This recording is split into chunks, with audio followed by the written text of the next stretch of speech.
saat itu yang dialami oleh Timotius. Ada banyak jemaat-jemaat yang secara status sosial tinggi, yang secara status ekonomi tinggi, yang mendukung dalam setiap pelayanan. Tapi kalau kita melihat dalam bagian ini, Paulus menegaskan bahwa kebenaran tetap kebenaran. Bagaimana menyampaikannya? Dengan hikmat Allah, dengan kasih Allah. Maka Bapak Ibu yang saya kasih dalam nama Tuhan Yesus, bagaimana dalam kehidupan kita, bagaimana dalam kehidupan keluarga, suami dengan istri, bagaimana dalam kehidupan di tengah-tengah masyarakat, ketika ada sesuatu hal yang tidak sesuai dengan kebenaran, apakah kita berani untuk menyampaikan itu salah, itu tidak benar, itu sesuatu yang harus diubah, itu sesuatu yang harus diperbaiki? Dasarnya apa? Dasarnya firman. Bapak Ibu, saya mencoba menyelami bagaimana kehidupan Timotius pada saat itu. Timotius punya tantangan yang besar. Timotius punya tantangan yang begitu amat luar biasa. Tapi Rasul Paulus menyatakan apa segala sesuatu yang pernah dialami dalam pelayanan. Ketika ia berkata tentang kebenaran, ia dibenci, ia dicaci, ia dimasukkan ke dalam penjara, ia dianiaya. Tapi apa? Menjadi satu bagian bahwa Rasul Paulus punya komitmen bahwa ia hidup di dalam kemurnian hati. Bapak Ibu, untuk hidup dalam kemurnian hati perlu proses yang amat luar biasa. Untuk hidup dalam kemurnian hati perlu bagian-bagian yang harus ditempa. Untuk hidup di dalam kemurnian hati perlu bagian yang harus kita alami. Penderitaan yang kita alami menjadi bagian untuk kita dimurnikan oleh Tuhan. Maka Bapak Ibu yang saya kasih dalam nama Tuhan, ini bagian yang pertama.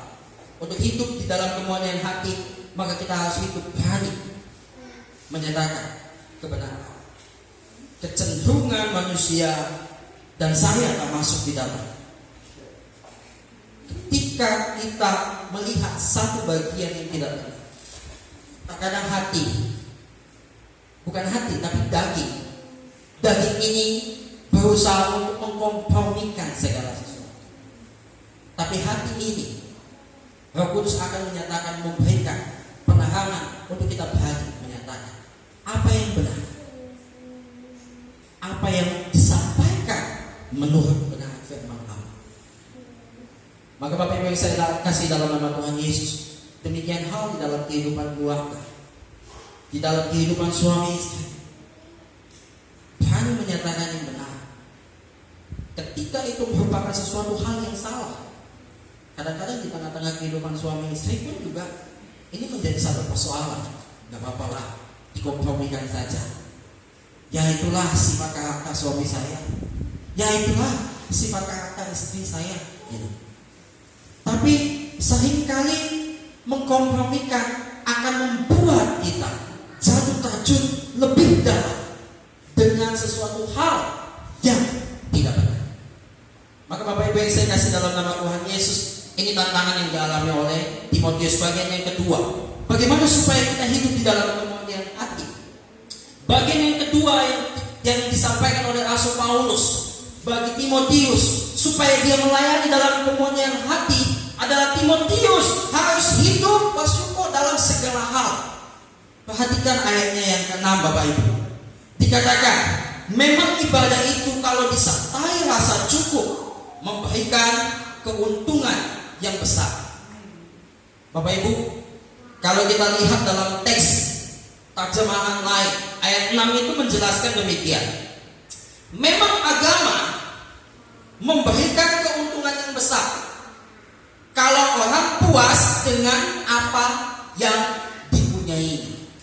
Bapak Ibu, Rasul Paulus menegaskan kepada Timotius supaya Timotius hidup di dalam rasa cukup.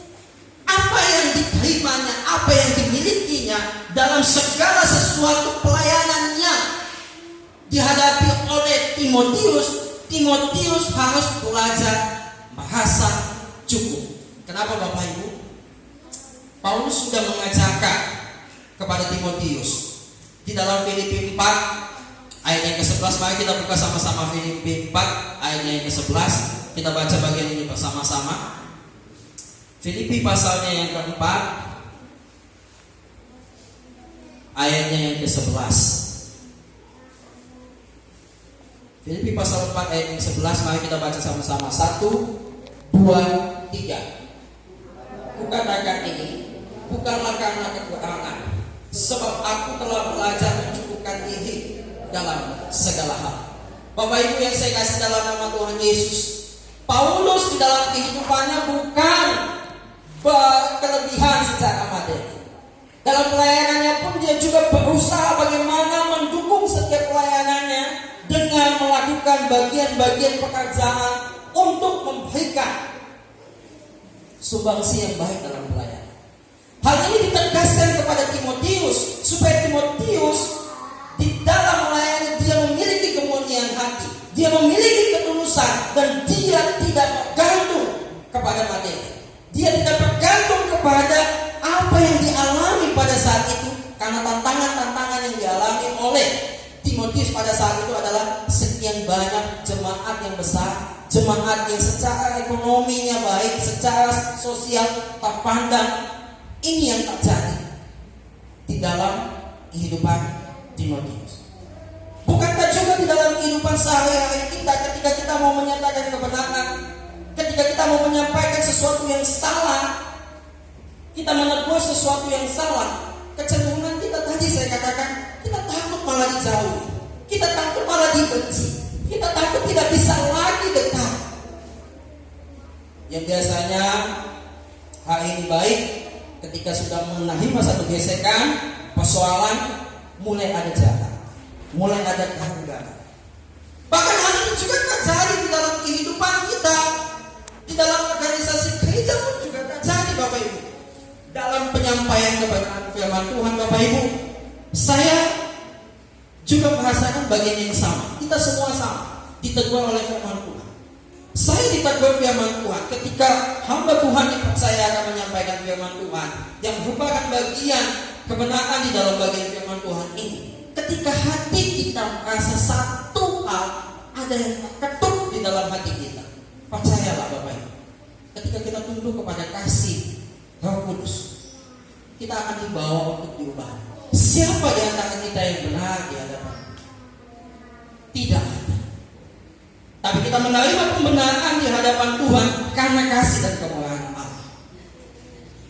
Makanya seringkali sekian banyak pengkhotbah datang, sekian banyak pendeta datang, sekian banyak evangelis datang, sekian banyak firman Tuhan yang disampaikan. Kalau kita mengalami kemunduran, bukan mengalami kemajuan, perlu dipertanyakan seberapa lama kita jadi orang Kristen.